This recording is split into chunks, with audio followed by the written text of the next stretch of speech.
So I got all this T111 on the outside of the knee wall, and the homeowner saw it and he said, he doesn't really care for it. I was just going to paint or stain it to finish it, but he said he'd prefer it to be sided. I think I'm going to side that, and I already framed the little bit of this upper triangle here above the beam there, going to the roof line. I'll just put plywood on that, and we'll probably side that as well. I did get this Soffit over here installed, which is just solid Soffit, but I put screen underneath. That way no insects could get through. So I'm going to wait to do any of the rake work or the fascia metal or anything until we get the roofing done. So I'll probably knock that out early next week, maybe Monday or Tuesday. Probably going to take me just a little more than a day. So originally I had no plans to close off the inside of these walls, but when the homeowner saw the T111, he kind of preferred that. So he asked me to do that on the inside. So I had a couple pieces. I threw it up just so he could see it. I'll just pick up a little bit more after I finish the roof. So I should have that done in the following clip. But for right now, we'll go back over this past week's work. Okay, so this week started off by me cutting these rake boards here.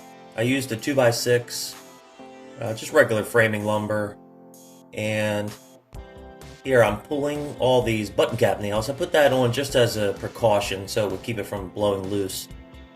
So I had to cut those long taper wedges on there because of the low pitch of the roof. So I'm just screwing it on.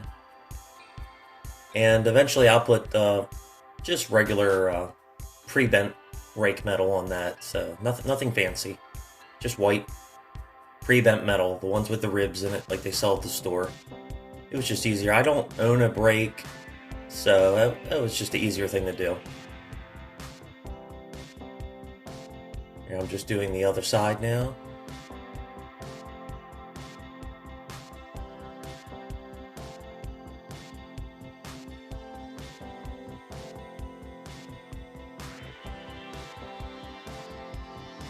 Sometimes it's easier to have someone to help you.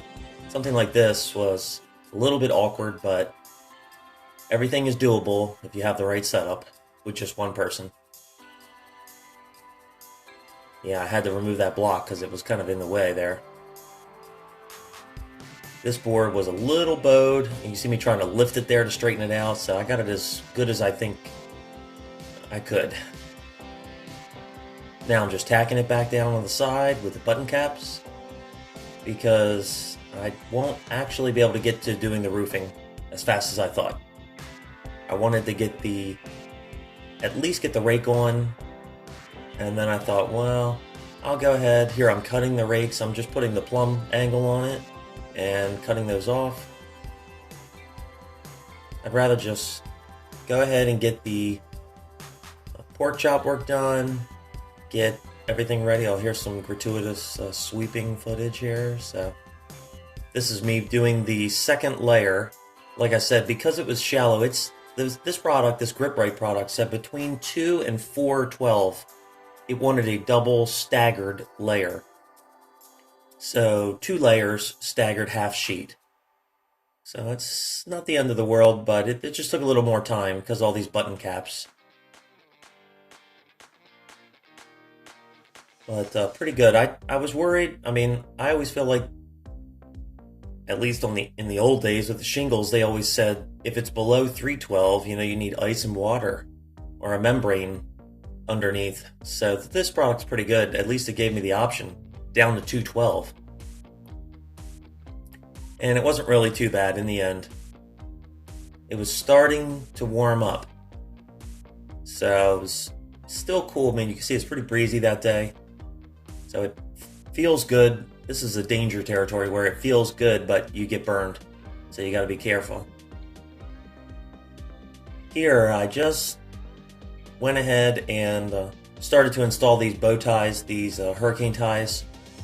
And these weren't too bad. Again, I just prefer to do them by hand. Just regular Ticos, nothing fancy. If I had that gun that could shoot the Ticos, it would have probably taken me a quarter of the time, but just too expensive.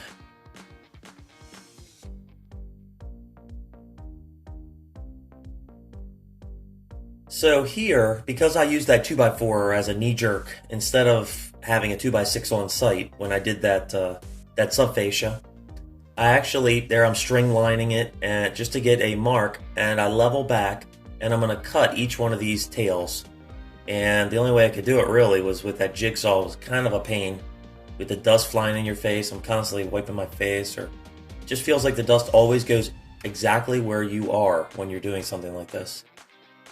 But I was doing that so I could just put another, I think I ended up using a 2x2 just to try to keep it simple. And I put that on to fill out the 5.5 inch for the fascia. There, I'm putting the 2x2 on, just screwing it on. And that fills it out like it was a 2x6. So it's kind of awkward and a pain, but at least I was able to get on with it and make it work for that pre-bent metal. You can see it laying there on the deck. I've already got the metal. I got a lot of materials on site. I believe I actually even already have the shingle up on top of the deck. I spent a whole day just acquiring a bunch of materials and plywood to do all the things I wanted to do this week. Here I'm just marking out and cutting the pork chop.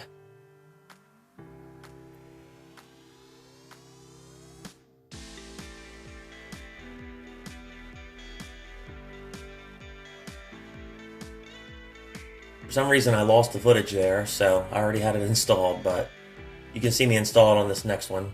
On the other side here, I mark it out and I try to make it go back so it lines up with the outside of that corner post.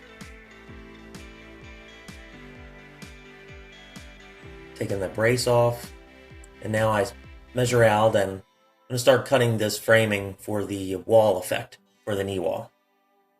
Just setting these plates to kind of create the bottom.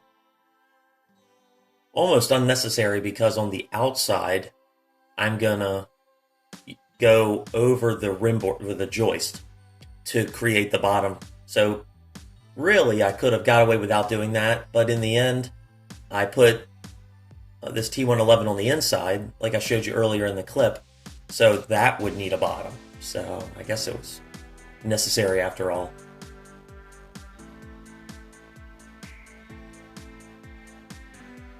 I took some time here. I'm measuring, trying to make it look visually good because I was thinking that I wouldn't have anything on the inside, as I stated earlier in the video. But then the homeowner kind of changed the plan a little. So once I had already started, he said, "Oh, I kind of like that T111 like you did on the outside on the inside." So, which originally, he had no opinion. So, which everything works out in the end. I think it looked better, but it made some design changes, for some design that I had already thought about. The T111 thickness on the inside kind of interfered with the design. There was an extra 5/8 of an inch on the inside that I wasn't planning for, but it worked out. So I'm just wrapping around.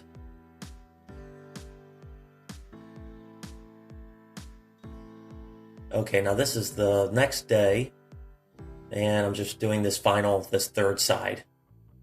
Setting the bottom and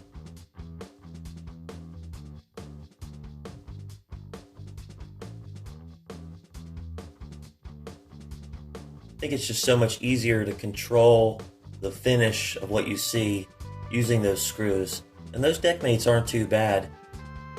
They got a special thing at Depot where when you buy two, it's a huge discount versus just buying one, so I only buy two of those now.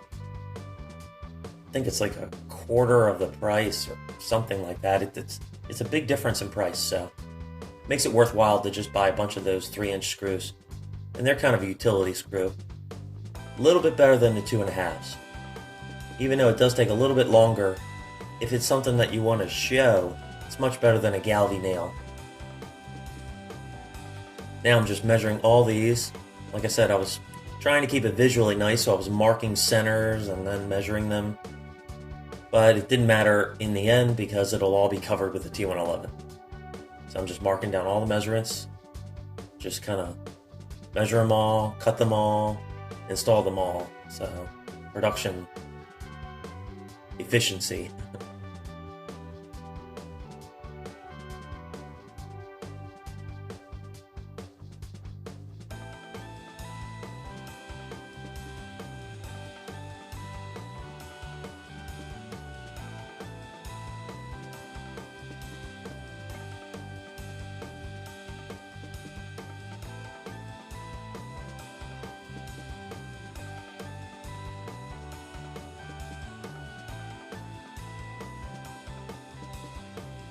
Alright, now this is at a point where I finally thought I probably should put another board in the center because I would have nothing to hit where the seams of the T111 are.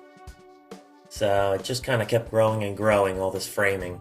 I probably should have just did it on centers, like 16-inch centers, and then it wouldn't have been an issue. But, you know, hindsight's 20/20, I guess, with everything, so I just put these blocks in, and I thought, well, that'll look nice from the inside because it'll be exposed. But, oh well. It looks great on the inside of the wall. If you take that T111 off, it looks nice and clean.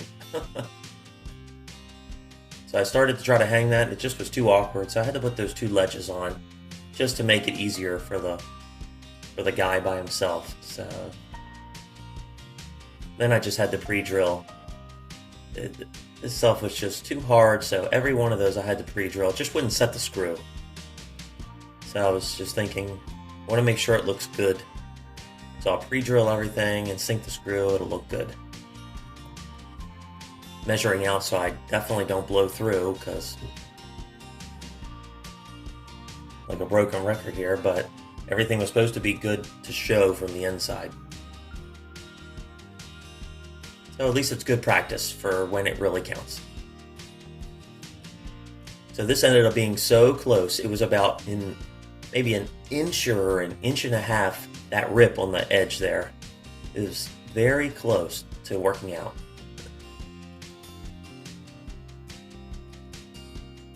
Close but no cigar, I guess, but so just basically repeating the process here, putting all these blocks in and then tossing the T111 on and just work my way around the entire addition.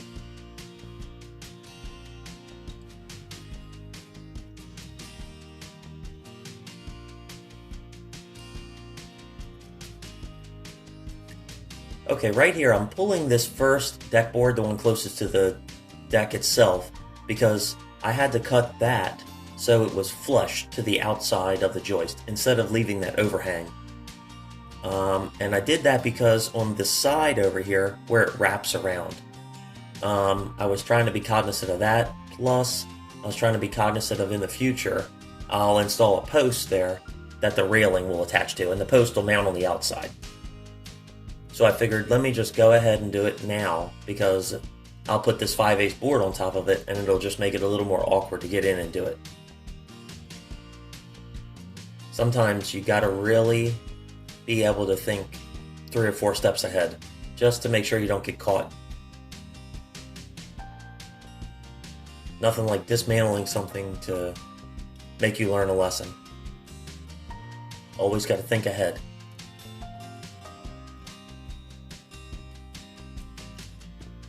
Okay, this is the following day. It actually cooled off. I got long sleeves on. It was actually cool that morning.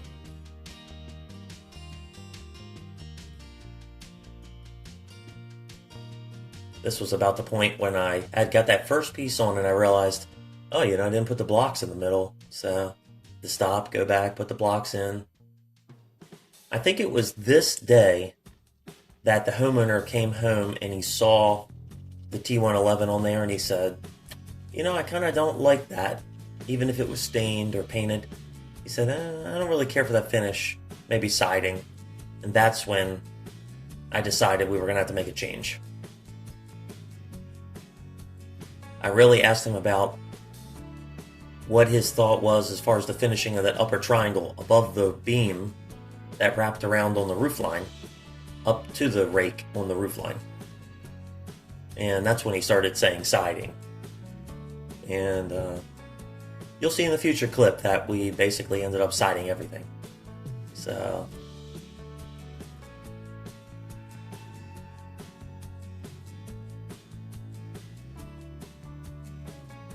this piece was going to be a piece that I cut just to kind of check it on the inside. He just wanted to see how it looked, so I put up this piece that I had as some waste, and I was able to cut it and get some finish out of it. I did that little return piece, and I figured, well, that's all I got.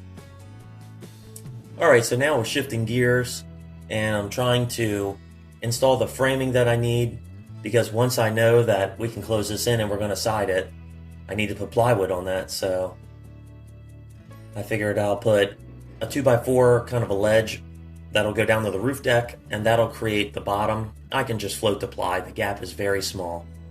But I do need to frame in the, basically from where I'm sitting going forward out to the edge of the roof.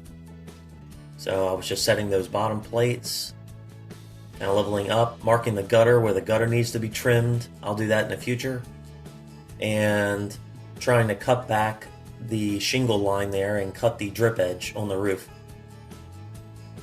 And that'll let me put that board in. And eventually I'll put the framing that tucks right up against the house. But I wanted to wait until I actually cut the gutter. So once I cut that gutter, I'm kind of at a go for broke point there. So here I just cut all these sticks and I just piece it in. Just to give me a, I think I ended up just going with a 2-foot on center on that. So just to frame that in, those were so tight I had to use a right angle attachment to really get those screws in.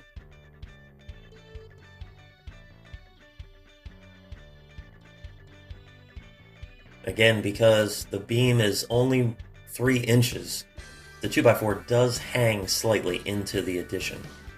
So it's a really minor detail. I think most people wouldn't even notice it.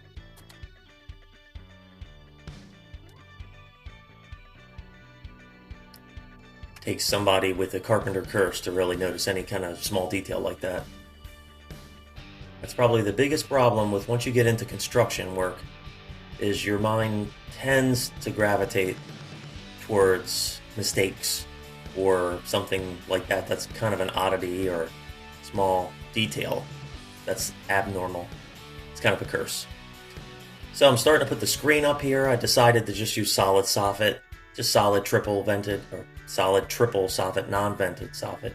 So I said, well, I have to put screen on here so I can try to minimize the bug entry. So I just used this regular screen that I use for under the deck. Just tack that up on the outside there. And just trimmed it off. And just use regular, the small J, like the 1/2-inch J. This was kind of a bear because I didn't have a backer, so I was kind of measuring to get the reveal right. So I would just measure the beam so the reveal would look good on the beam. And I screwed through because I wasn't able to use F because I didn't have enough surface to mount the F to. So I just had to pre-drill and screw through. So I was using a small trim screw, almost like a cabinet screw, to mount that J on. So it was kind of a bare solo, but it worked out. Just trimmed that off, tacked it up, and then at that point I was ready to just go ahead and start tossing up the J. I was ready to start tossing up the soffit. I decided it would be a good idea to just overlay those, and that was not a good idea. I should have just kept measuring it because I tended to trend a little bit larger. So I know a lot of people would probably just reverse the blade. I have a little cordless saw and I could have reversed the blade, but I just wasn't doing that much of it. So I decided I'll just hand cut it.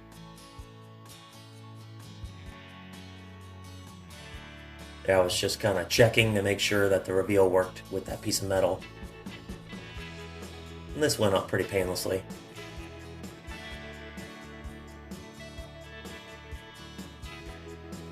The hardest part was tacking into that 2x2 because you can see some of them there. I used a drill to kind of pre-drill a hole because that 2x2 is not really solid with that gap between it and the 2x4.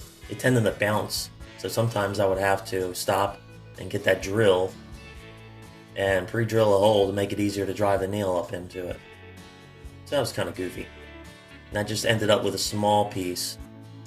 So I put a backer piece on there to kind of keep it from flapping in, and just tack that other piece up, and the metal will basically hold it in position. Okay, so thank you for watching. Hope you enjoyed this video. If you did, consider giving me a thumbs up and subscribe to my channel if you want to see more videos. So I'll see you in the next clip.